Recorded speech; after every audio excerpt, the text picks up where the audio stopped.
when you look at the map of where she sailed, and this is the only one I can find on the internet nowadays, you can see that she set off from Britain, she sailed past Africa and around Antarctica, back again, which on this map looks okay until you consider that Antarctica is the narrowest part at the bottom of the globe.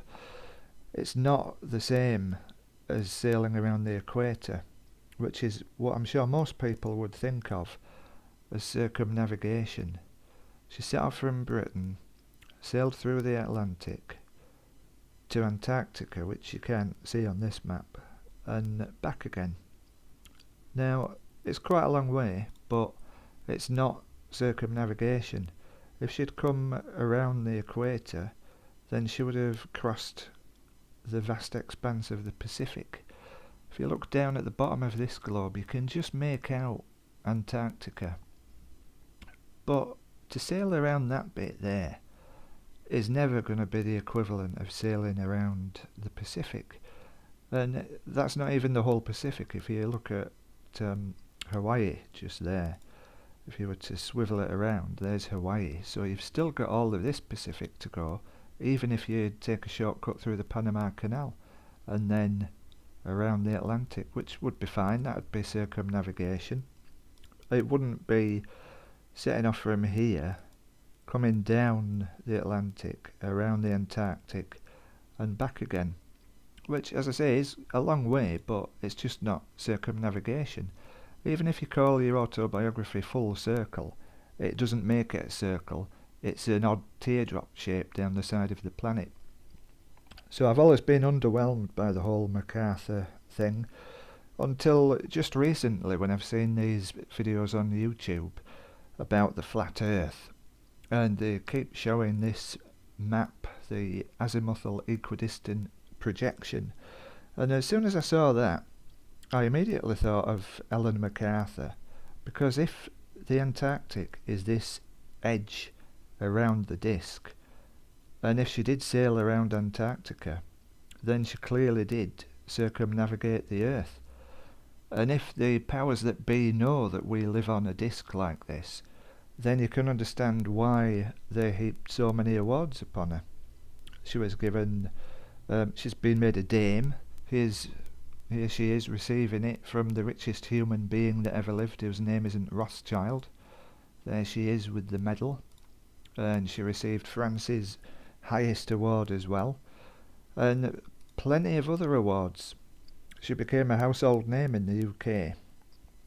So obviously someone puts a lot of store in what she did. So let's just imagine that we do live on a disk and that she did sail around the edge, and let's visualize that.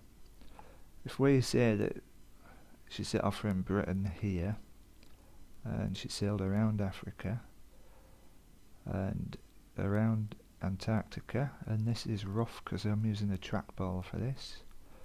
We'll assume she didn't weave about so much, and we'll assume that she didn't take a shortcut across the Pacific and that she went all the way around here. Now it's not a circle, we've got this section here to account for, and we could work out the area of this with calculus, but since she started and finished from the same point, and since everything inside this journey is the habitable area available to us, let's just take it at face value and say that this was a circular journey, and use that to work out the area of this disk that we may or may not be on.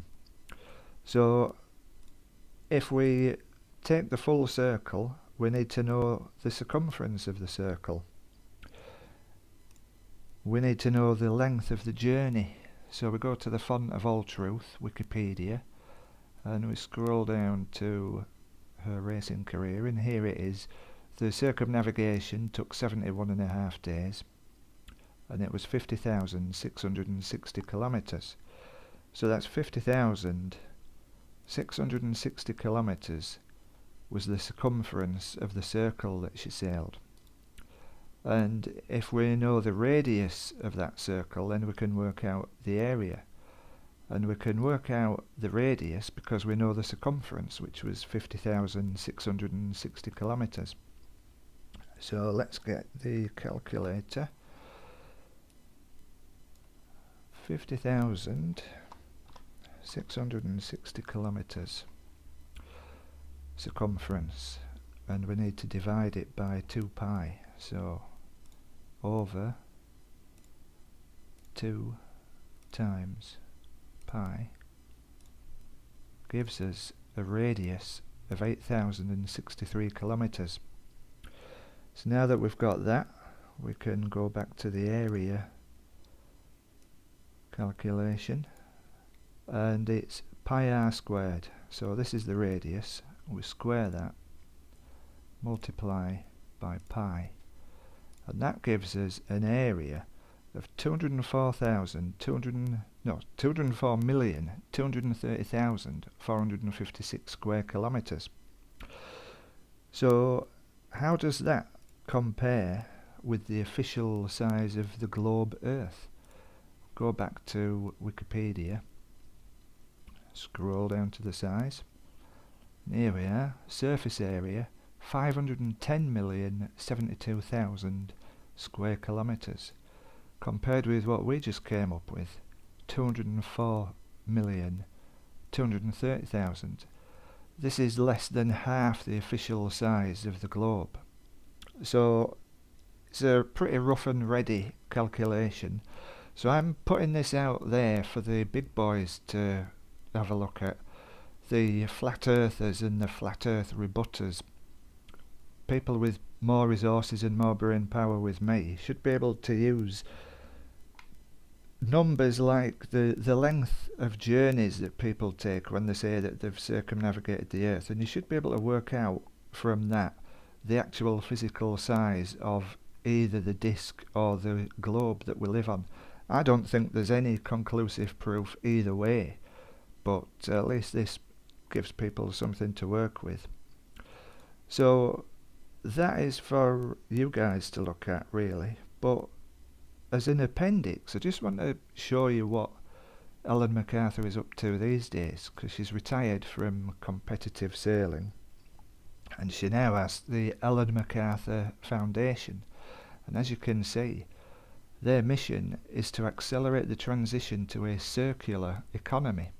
And this is a glorified way of talking about recycling. It's just that you should use resources in such a way that you can reuse them endlessly, in theory, and keep putting them back into the system. So circular economy sort of seems a bit of a coincidence. And then when you look at the logo, 3 circles arranged in such a way that these 2 circles look a bit like a tube.